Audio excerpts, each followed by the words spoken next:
बुलेटिनमध्ये सुरुवात करूया चर्चेतल्या बातमीने। राज्याचे रोहियो मंत्री संदीपान भुमरे यांनी ठाकरे गटाचे खासदार संजय राऊत यांच्यावर हल्लाबोल केलाय।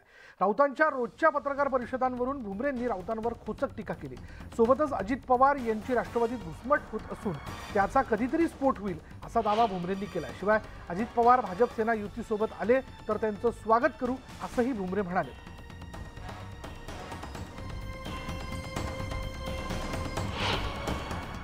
काय सांगतो की राष्ट्रवादीतून बाहेर पडणार हे बऱ्याच दिवस मी मीडियातून न्यूजमधून वाचतोय, ऐकतोय, पाहतोय आणि आले तर मला वाटतं स्वागत आहे त्यांचं, कारण त्यांची जी घुसमट चालू आहे कधीतरी एकदा स्फोट होणार आहे। ती काय सांगतो की महाविकास आघाडीमध्ये बऱ्याच दिवशी खतखत चालू आहे आणि एकदा ती बाहेर येणार। संजय राऊतला रोज सकाळी काही काम नसतं, आपण टीव्ही सुरू केली का संजय राऊत हा बडबडत असतो। मला वाटतं झोपीत बी बडबडत असेल। संजय राऊतला काही काम नाही। संजय राऊत तुम्हाला सांगतो की तो सांगतो की यांची लायकी नाही। अरे पण आम्हीच निवडून आणलं ना, ज्यांची लायकी नाही म्हणतो त्यांनी तुम्हाला निवडून आणले तर आपण भान ठेवलं पाहिजे। आता लवकर होईल मंत्रिमंडळात विस्तार, ते काम काही थांबलेलं नाही। महाराष्ट्रात काम वेगाने चालू आहे, मंत्रिमंडळाचा विस्तार होईल आणि तुम्ही बघितलं असं अधिवेशनाच्या काळात जे काही 18 आमदार आहे, आपले मंत्री यांनी सगळ्यांनी काम व्यवस्थितपणे केलेले, अधिवेशन व्यवस्थितपणे चालवलेले आणि मंत्रिमंडळाचा विस्तार बी होईल लवकर। पृथ्वीराज चव्हाण आणि उद्धव ठाकरे दोघांनाही आमदारकीचा अनुभव नव्हता। त्यांच्या काळात मी उपमुख्यमंत्री पदावर काम केलं, कधी कधी समाधानाने काम करावं लागतं तर कधी नाईलाजाने, असा गौप्यस्फोटही अजित पवारांनी केलाय। त्याला काँग्रेस प्रदेशाध्यक्ष नाना पटोलेंनी प्रत्युत्तर दिलं। नाईलाज शब्द वापरण्याऐवजी अजितदादांनी उपमुख्यमंत्री पदाची शपथ घ्यायला नको होती। पृथ्वीराज चव्हाण यांच्या बाबतीत असे चुकीचे वक्तव्य करणं म्हणजे असं वक्तव्य करणं चुकीचं आहे असं देखील पटोले म्हणाले।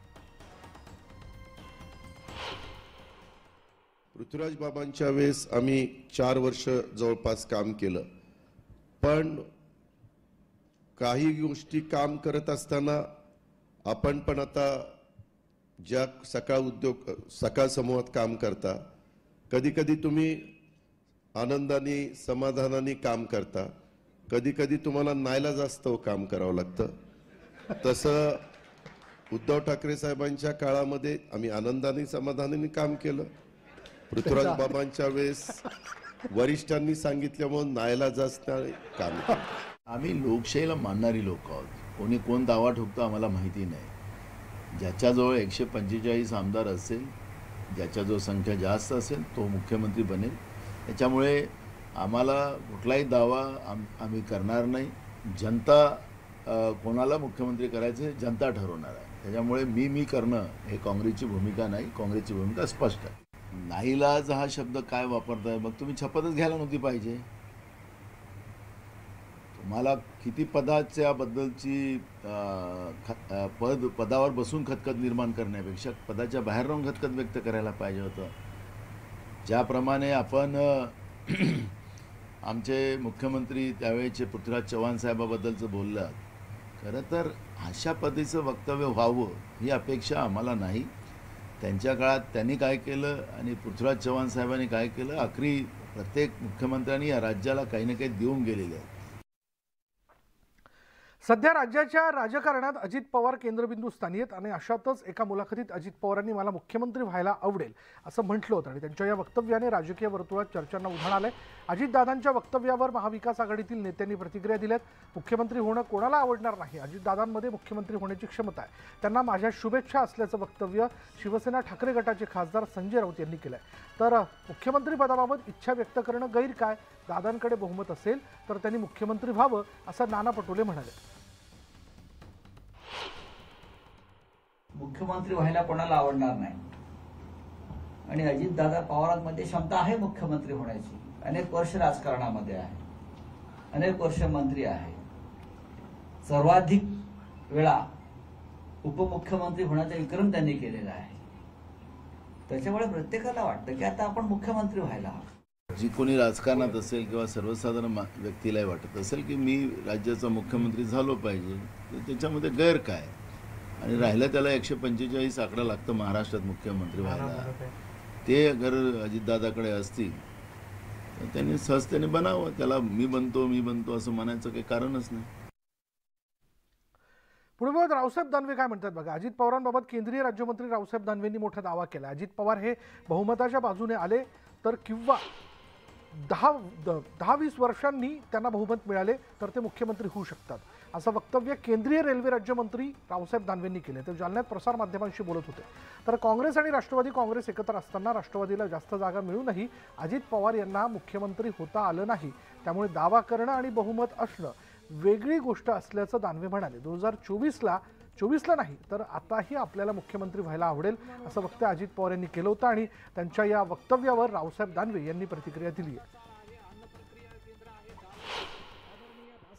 मुख्यमंत्री पदासाठी दावा आहे आज नाही. ज्या टायमाला काँग्रेस आणि राष्ट्रवादी काँग्रेस एकत्र लढले त्या टायमाला काँग्रेसपेक्षा राष्ट्रवादीला जास्त सीट मिळाले होते. त्याही टायमाला अजित पवार साहेबाला मुख्यमंत्री होता आलं नाही. राजकारणातल्या या घटना आहे म्हणून मी तुम्हाला घटना सांगितली. हे या राज्यातल्या सगळ्या लोकांना माहिती आहे. दावा करणं वेगळी गोष्ट आहे, बहुमत असणं वेगळी गोष्ट आहे. जर बहुमताच्या बाजूनं ते जर आले किंवा बहुमत कदाचित त्यांना कधीतरी भविष्यात मिळालं 10-20 वर्षांना तर ते होऊ शकतात. माझं काही त्यांना विरोध नाही. चांगले कार्यकर्ते, धडाडीचे कार्यकर्ते आणि ते जे वक्तव्य करतात त्याच्याकडे या राज्याचं सध्या लक्ष लागतं.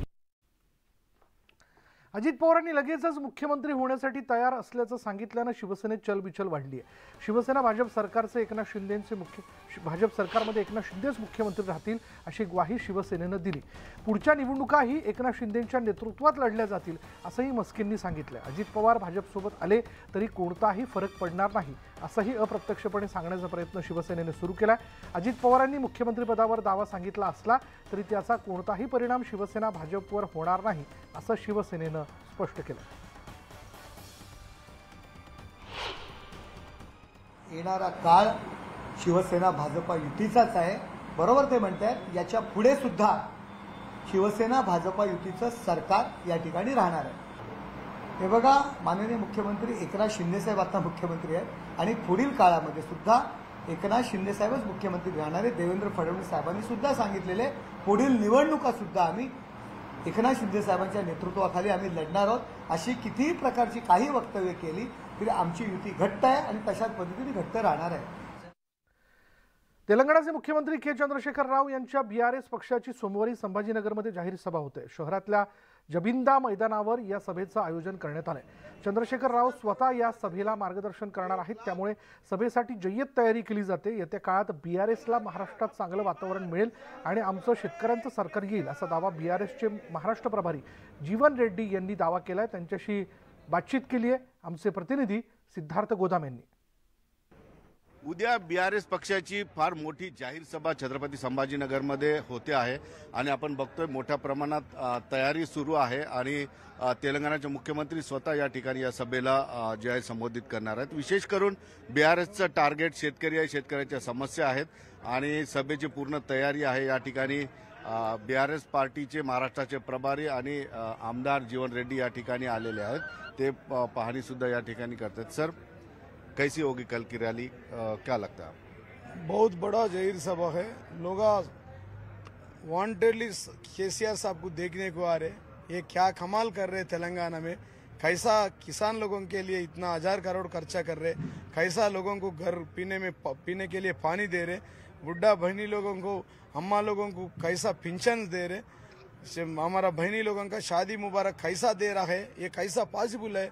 वो स्कीम इधर क्यों नहीं पॉसिबल है बोल के लोग देख रहे. वो देखने के लिए आ रहे. सीएम साहब को देखने के लिए यहाँ पे आ रहे.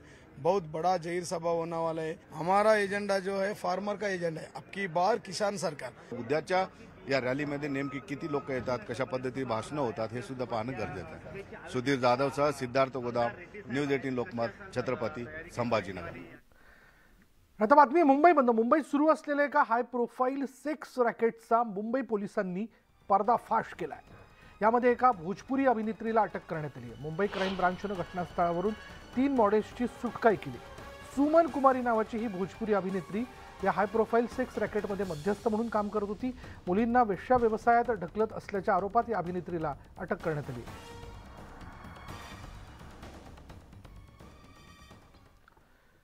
पुढली बातमी आहे मुंबई एअरपोर्टवरनं. मुंबई एअरपोर्टवर एअर कस्टमनं सोन्याची तस्करी करणाऱ्यावर मोठी कारवाई केली आहे.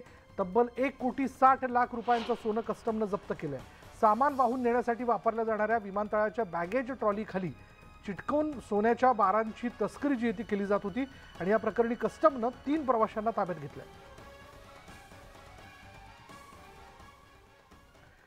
वाशिम शहरात सार्वजनिक बांधकाम विभागाच्या ऑफिससमोर उभ्या कारनं अचानक पेट घेतल्याची घटना घडली आणि आगीत ही कार पूर्णपणे जळून खाक झाली.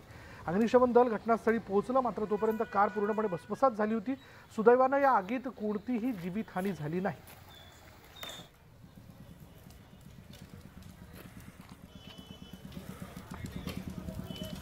पेट्रोल दिले काय वाजता?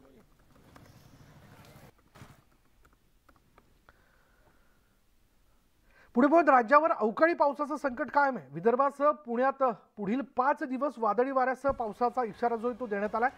हवामान विभागाने हा अंदाज वर्तवलाय, तर मराठवाड्यात देखील तुरळक पावसाची शक्यता आहे. अवकाळी पावसाच्या इशाऱ्यामुळे बळीराजाची चिंता वाढली आहे.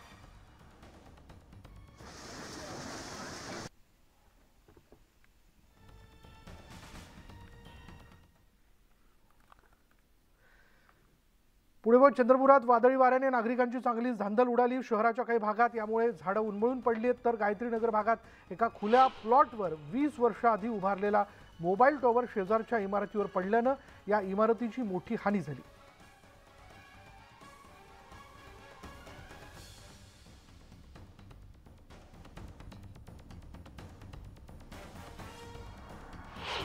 कल रात को अचानक एक आंधी हुई, तो आंधी के साथ साथ पूरा एक जो टावर है हमारा बाजू में जो आइडिया टावर है वो पूरा गिर चुके हैं. तो हम बाहर आके देखा तो हमको पहले लगा था सिर्फ हमारा बिल्डिंग में कुछ डैमेज हुई है.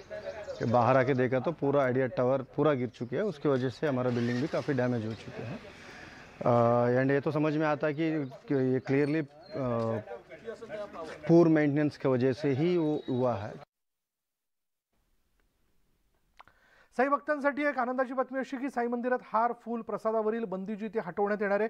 हार फुलांवरील बंदी हटवण्यासाठी साई संस्थानने सहमती दर्शवली आहे. कोरोनामुळे 2 वर्षांपूर्वी मंदिरात हार फुलं घेऊन जाण्यावर बंदी घालण्यात आली होती, तर खाजगी दुकानदारांकडून हार फूल प्रसाद विक्रीतून भाविकांची लूट होत असल्याचा प्रकार जो आहे किंवा त्याचा वारंवार आरोप करण्यात आला होता आणि त्यामुळे आता साई संस्थानमार्फत भाविकांना रास्त दरात फुलांची विक्री करण्यात येणार आहे.